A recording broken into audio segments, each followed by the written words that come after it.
Hey y'all, welcome back to the vlog. Today we are going to be going to Midsummer Scream. Not today, it has been a couple of days. And I really need to film the haul to end this video, and I also didn't necessarily record a intro. So here we are. Not being preemptive. A couple of days ago, I went to Midsummer Scream and I had an amazing time. It was my very first year. I only went for Saturday, but next year I'll definitely be going for the full weekend, as well as the party they throw and everything. I just didn't know what to expect. So I just only got a ticket for one day, but honestly I had a ball and I really want to do a full weekend next year so that I can do the panels as well as the vendors, as well as meet everybody. It's a lot to try and fit into one day, and I can see now why getting an entire weekend is definitely worth you buying a full weekend ticket. So let's look at some footage that I got while on the actual day of Midsummer Scream, and then come back here and take a look at my little haul that I have. All right, let's do it.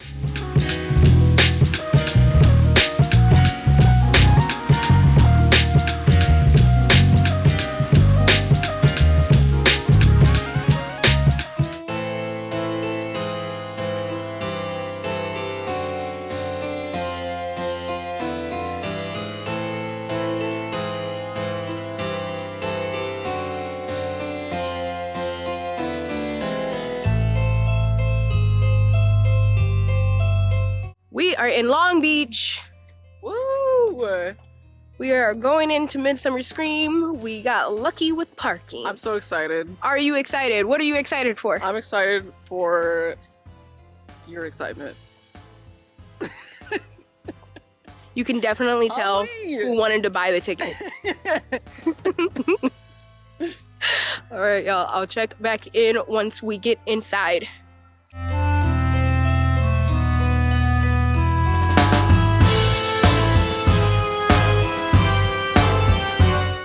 How much do you plan on spending today? I plan on spending $200. Kelsey absolutely did not spend $200. Find out at the end on how much she did spend.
time.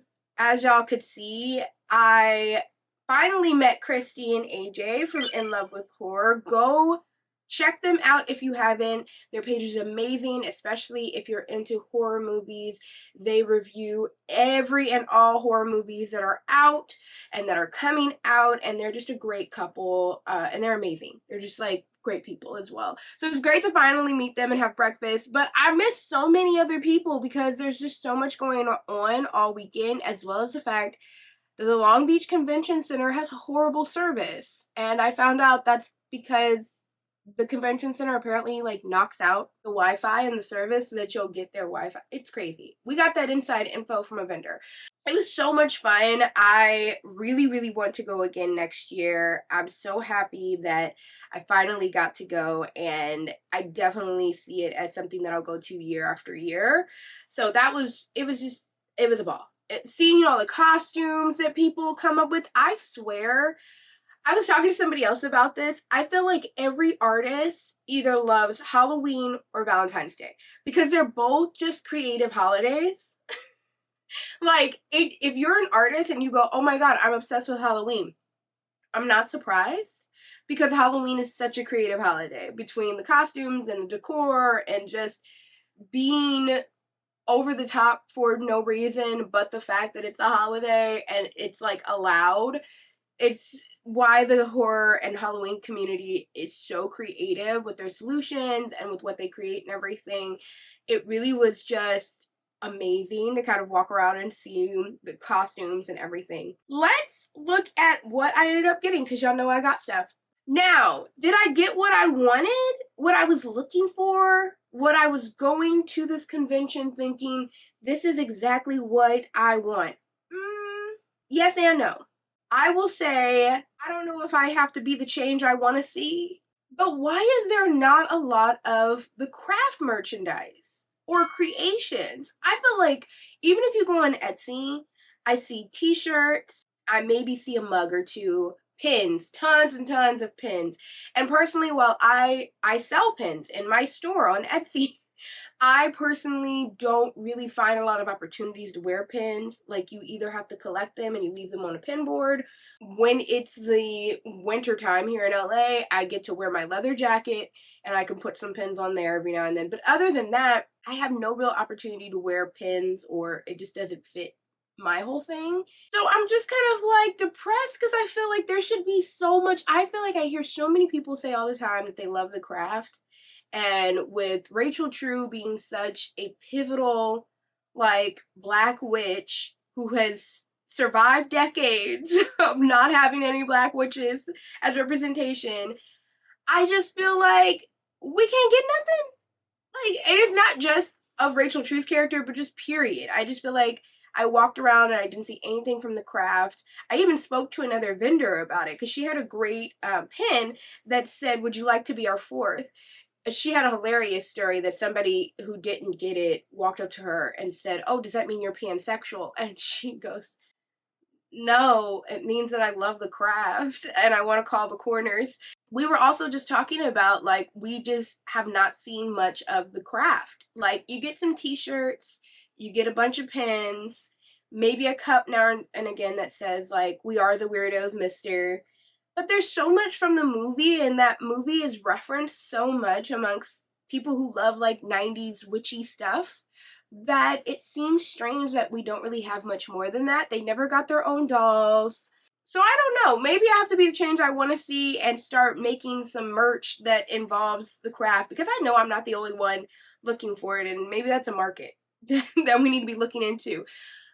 I wanted to find some stuff regarding that, regarding some other niche things like Buffy and Rocky Horror Picture Show and Charmed. You know, I really wanted to find more 90s, what did I call it? 90s teen witch, 90s goth witch, goth mall witch type of memorabilia.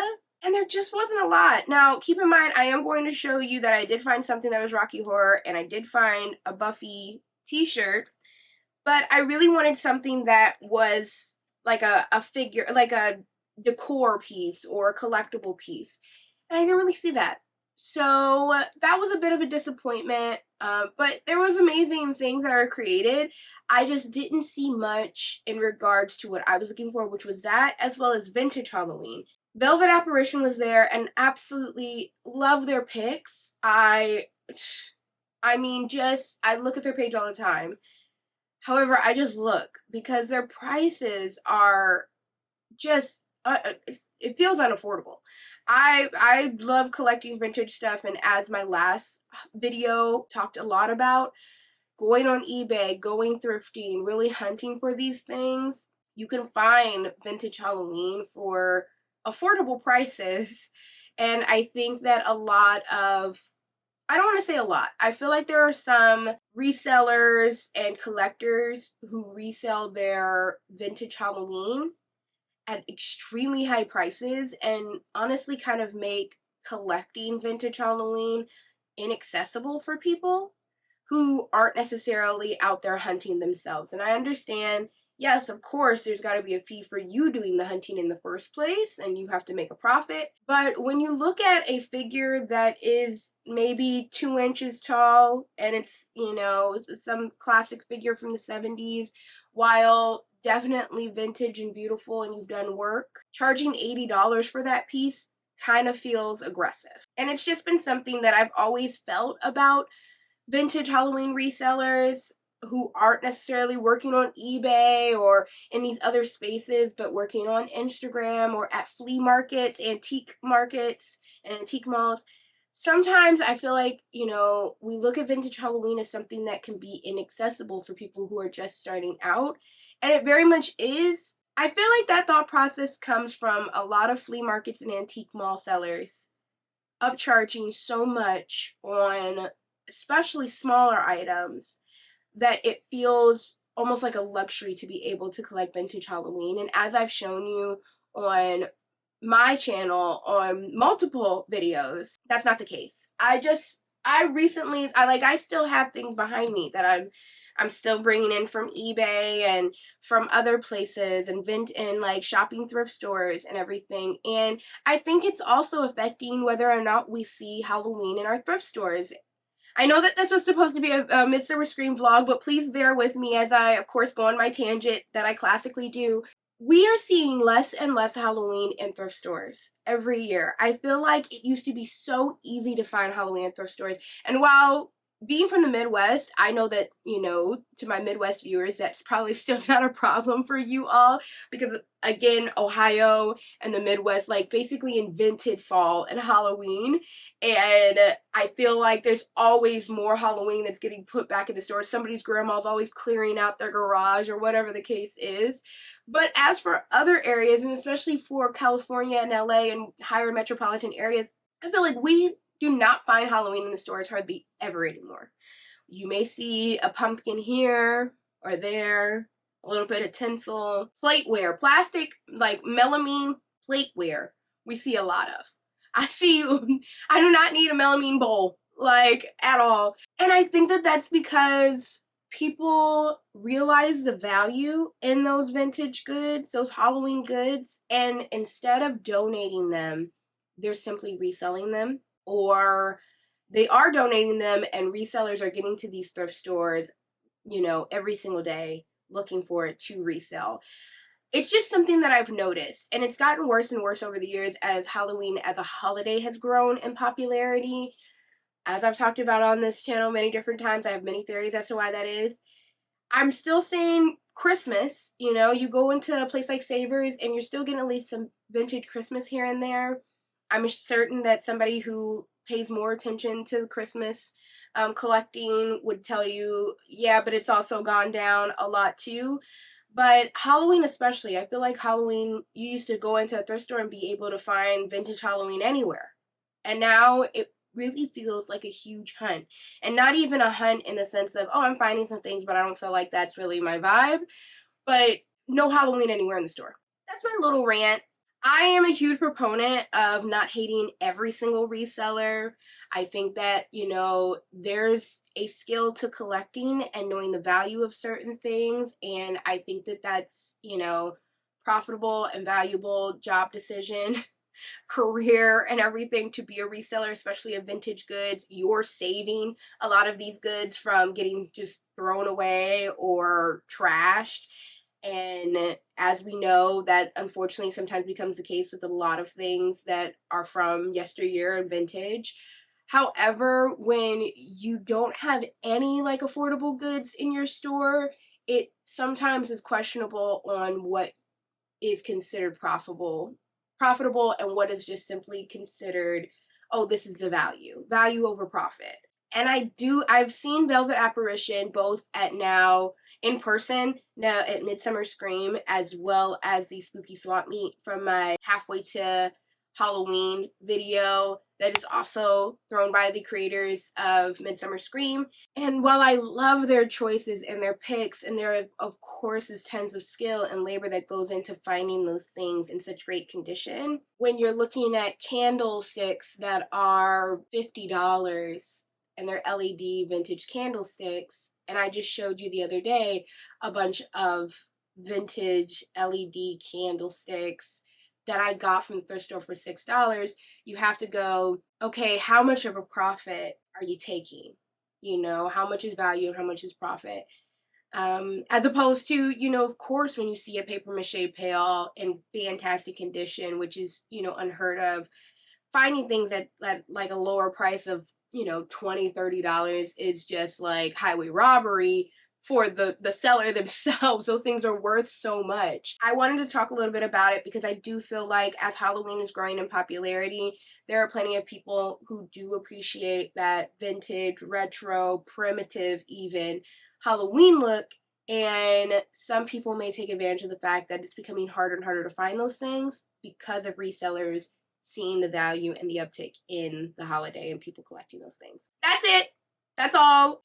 I hope that you seen any resellers who are doing that, it doesn't deter you from wanting to collect vintage Halloween, that you take some of the tips from my last video on shopping on eBay and everything, and, you know, try your luck at thrifting it and going to estate sales and going to flea markets. You know, my Halloween haul from, you know, last month, a month or two ago, I found so many amazing things at an estate sale, and I paid $50 for a whole entire box of amazing vintage goods. So it takes some doing and hunting and looking around, but it's that much more enjoyable when you're like, yeah, and I don't feel bad afterwards because my wallet hurt. It's possible. I just want to make sure it's clear it's possible. All of that out of the way, let's get into what I did buy.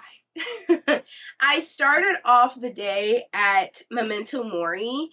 I had been wanting to see I had found out about their shop actually last Midsummer Scream convention when I believe Midge Munster put up some things that she'd gotten from them. They have this big bag of spooky shit, tote bag that's like an black IKEA bag that they sell every year. It's iconic for the convention because it's so useful.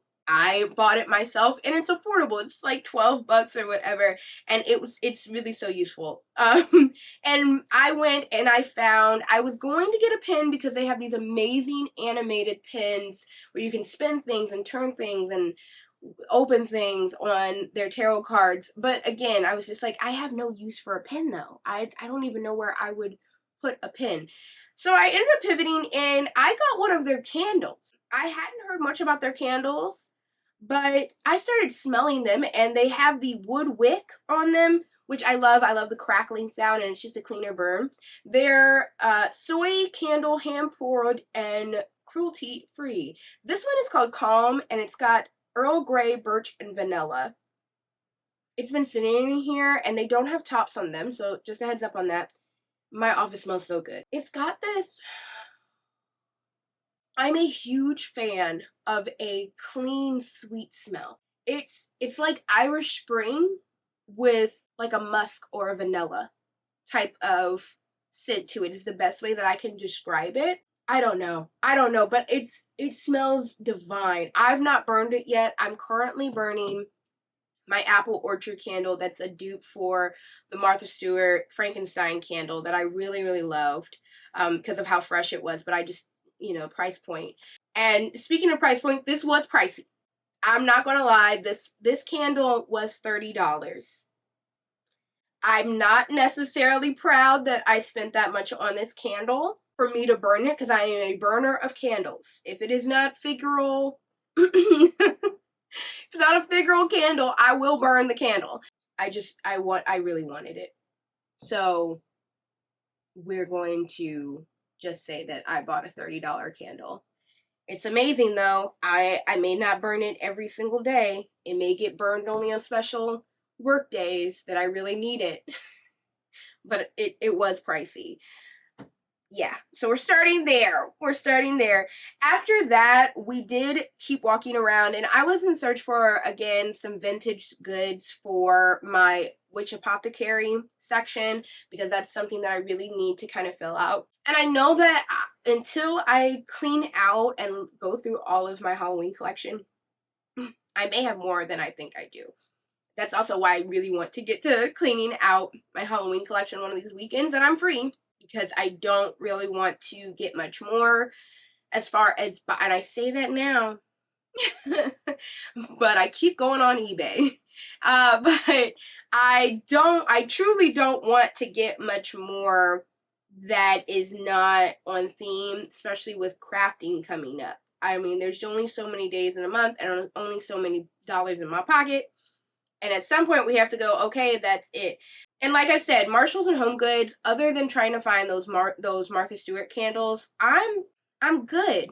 I've not seen anything, I mean, you know, that is just on brand for what I'm looking for. So, as I walked around, I did come across a vintage seller. And one of the few vintage sellers, to be honest. There are not a lot of vintage Halloween or Gothic sellers at Midsummer Scream, and that was interesting to me. I did find a lot of creators there, a lot of t-shirt vendors, a lot of candles. But I did not find a lot of like vintage goods, like reselling of vintage goods. As I said, Velvet Apparition. And then there was this shop as well. I'm going to have to put them down in the description because I don't remember the name of the shop off the top of my head. So please look down in the description for all of the items and goods. As I did in my last video, I'll put in like parentheses next to the name of the shop, what's related to that item. But I did find this Wicca Candle Magic book. As I've talked about in nauseam, I am looking for a lot of vintage, metaphysical, Wicca, voodoo, what have you, practical magic books for my witch kitchen to kind of have on the shelves. And it seemed like the going rate for a lot of these vintage books at Midsummer Scream was around $10. I think I got all of these books. They were from different vendors, but they were all $10 a piece, which wasn't too bad for me. I feel like that's about the price of a vintage book item. I mean, on eBay, some of these books are going for $30, $40 because of their content, because they're vintage. So I didn't have a problem with that. But I did get this Wicca Candle Magic book. I'm interested in just reading some of these books, of course. But I did love the cover. It seemed like this would be great to have in the witch kitchen. As well as I ended up getting Charms, Chants, and Crystal Magic for the New Age. And this is, oh, this has got 70s written all over it. No, 1987 with a unicorn, no less, on the copyright page. So that's fun. You can tell that this was self-published, of course. If you look inside, you've got the typewriter font there and everything. It's a lot of fun. Like, I definitely want to read this. I think that it's very interesting. And I think, like, some of these pictures in here are out of this world. Like this one right here. Gaze into your crystal and visualize images moving forward from the purple mist of time. Purple mist of time is amazing. So, yes, this will be also included on my shelf, and I will be reading it at some point. At least flipping through it. And then I also got Witchcraft, The Sixth Sense. And it has this gorgeous cover that is just funky. And also, you can tell it feels very self-published as well. What's the copyright on this one? 1965 on this one. And so it talks about all types of magic. It talks about cults, it talks about sixth senses, it talks about covens, sabbats. It really looks like it just kind of goes into more history of witchcraft rather than like practice of it, and still thought it was very interesting. So I got all three of those for the same price as this one candle. I'm going to keep bringing that up because I think it's one of those times where you go, did I do that? I really did that, huh? It is calming. So yeah, these were great pickups. And they were both from two different stores. One of them being a store that I got these cuties from. So there are the Toonie Tears, and these are the Grady twins. So here's why I picked these up, because I know you may be going, Kelsey, you could buy those from Target. Yes, I could, and I was going to. And then NECA actually charges, these Toonie Tears are not the same price across the board. Depending on what's inside of the box, they will change the price. Which I want to understand. I want to be like, I get it. But also at the same time, I'm like, but they're kind of the same size regardless. So, you know, I got my Ghostface one, which I love because he kind of looks like something out of a Scooby-Doo movie. I got that one for like $24 or something, which for a collectible action figure at Target, that's around this price of how much they go for. So I was okay with that. And I found these one day, and I thought, oh, those would be great for The Shining around, you know, in my movie area. And I sat there and I scanned them, and they wanted nearly $38 for it with the tax. And I was like, that can't be right. And I checked it, and it was. Apparently, if you have more than one figure in these boxes, if you have, I don't know, if it comes with something big in it, if it has more than just a figure, it has like, you know, some sort of item with it or something, they're going to charge it. They just, it fluctuates. And I just wasn't willing to pay 30 something dollars for this. Now, the reseller was charging 25, which is how much essentially my ghost base was and how much I was willing to pay for this in the first place. So I snagged them up because I thought that they were really cute. I love these Toonie Tear recreations. I think some of them look amazing, and the twins especially, they're iconic and they look amazing. So I'm glad I got my hands on them for a price that I felt like was more reasonable to buy them for. So that was a great find. And then I went to a great, beautiful shop. I'll have it, of course, linked below. But I had some video of it and their booth, but they had some amazing and beautiful recreations. That was one thing that I really loved, is seeing dioramas. There were so many beautiful dioramas. I was looking for my Bates Motel sign for my piece that I got from Joann's, and I did not find it, so there may be a high chance that I will have to try and craft it myself. If not, then, you know, we'll see about maybe buying from someone on Etsy who's making those signs, because I have seen some people. But they had a fantastic haunted mansion diorama scene, and an amazing Beetlejuice scene. I almost thought about getting the Beetlejuice. I was very close to buying the Beetlejuice, and honestly, if it's online and I come into some money, I may end up buying it because it was just gorgeous. But I ended up, and they had like buttons and like these like little ribbon buttons. They were gorgeous. But I did end up getting this canister. It was $10, which I thought was affordable, and it looks like a vintage little tea canister, and it says Foxglove in it. I thought that this was really cute, and it would be perfect from my witch kitchen. What would have been even great, they had a couple of canisters, and some said like poison and arsenic and stuff.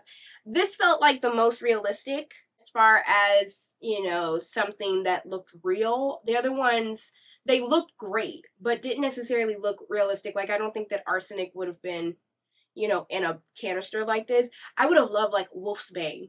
I would have bought both if they had the Wolf's Bane and everything. But yeah, this was really cute, and this is all I got from that shop. But they had some amazing items. Another shop that I ended up going to, they had these great, oh, I got video of it. They had these great like blow molds that spun and would hang.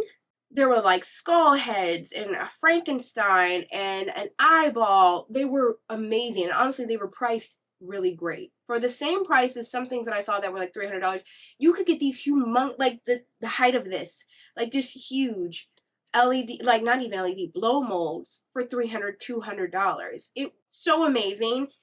They also had these alien specimens in a jar for $20, which I felt was really affordable. And for my X-Files section, I keep on trying to build that out more and more. I thought that this guy would be great. Now, he did tell me they're kind of made out of this, like, I don't know what that is. What that's called. It's not styrofoam, but it's very porous, and then they kind of wrapped it in this, what are you called? Not vinyl.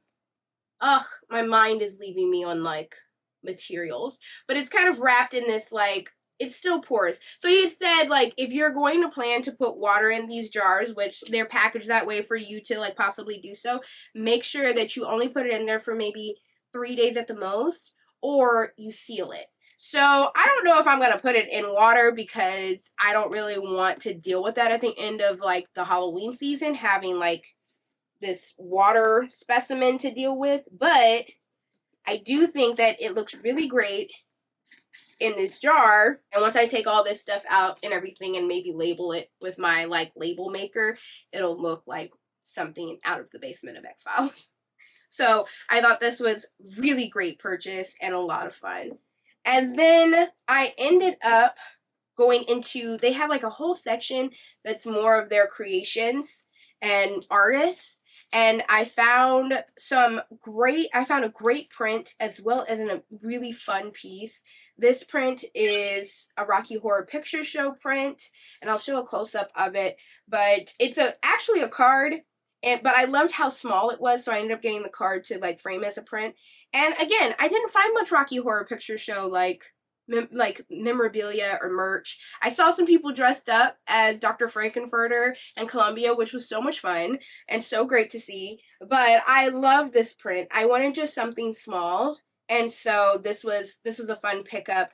And then I also got this print and frame from an artist. So if you look, the illustration is of Creature, and his like face is in one of those like Ben Cooper Collegeville classic like mask boxes. This one specifically looks like the one for the Ben Cooper NECA release that just came out that everyone's losing their mind, me included.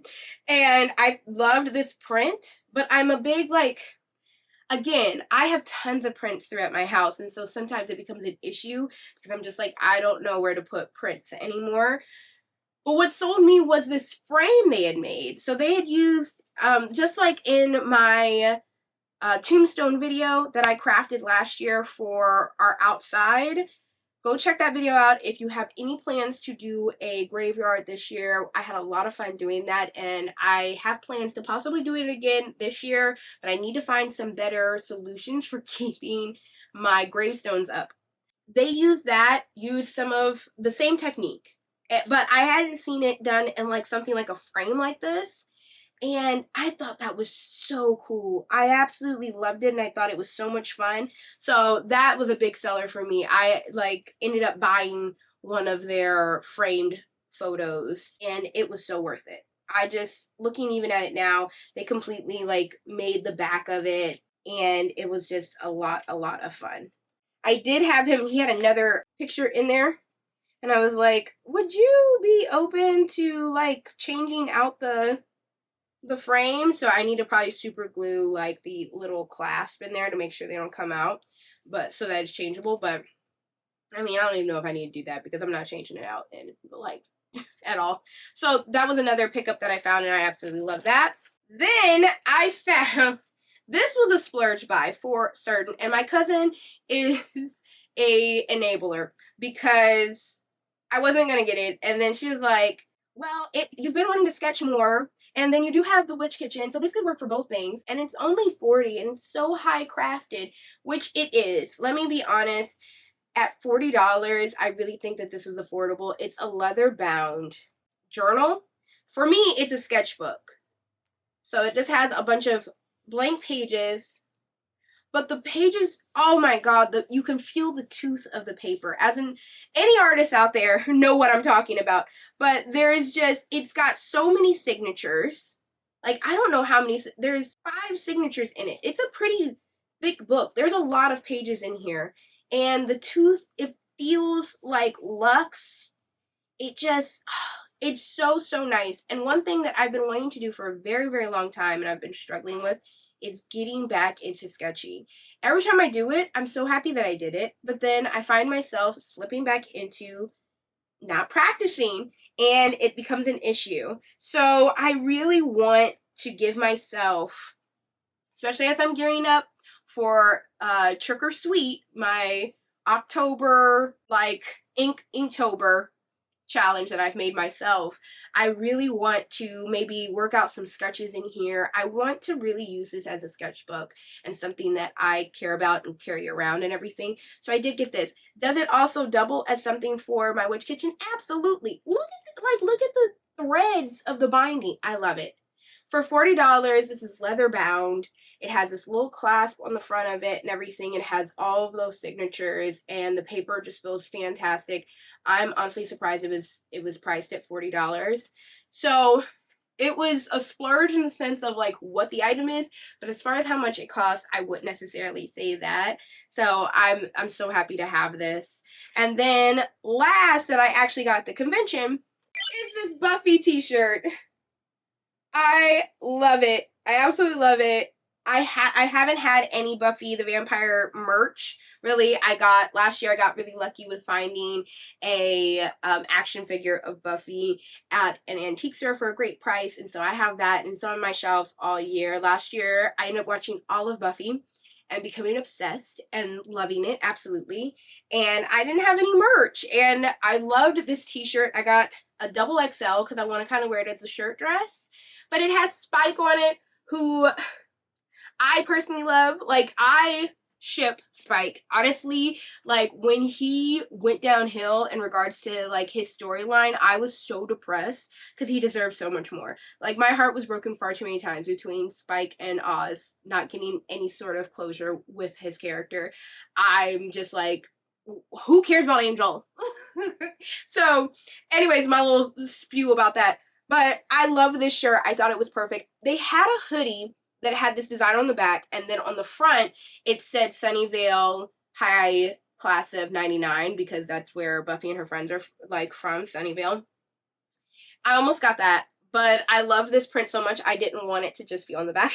So I ended up getting the t-shirt instead, and I'm so happy with it. I just wish that there was more Buffy memorabilia. I didn't see any, and it's upsetting that, like, there wasn't much of it. So yeah, it's unfortunate, but there we go. And then last, this wasn't from Midsummer Scream, but it was actually afterwards when we went to Rad Coffee.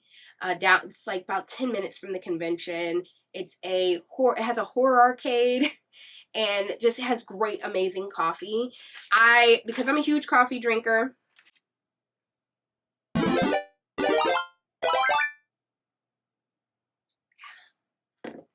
I got some coffee. Anytime I go to a new coffee shop, I always get a bag of their coffee beans, especially if their coffee's any good, because I like trying different coffees. And this packaging's amazing. Absolutely love this packaging. Also, if you're in Long Beach and you are a huge coffee drinker, or you are just so tired and you are looking for a large that's worth your money, go to Rad Coffee. They have a 24-ounce large.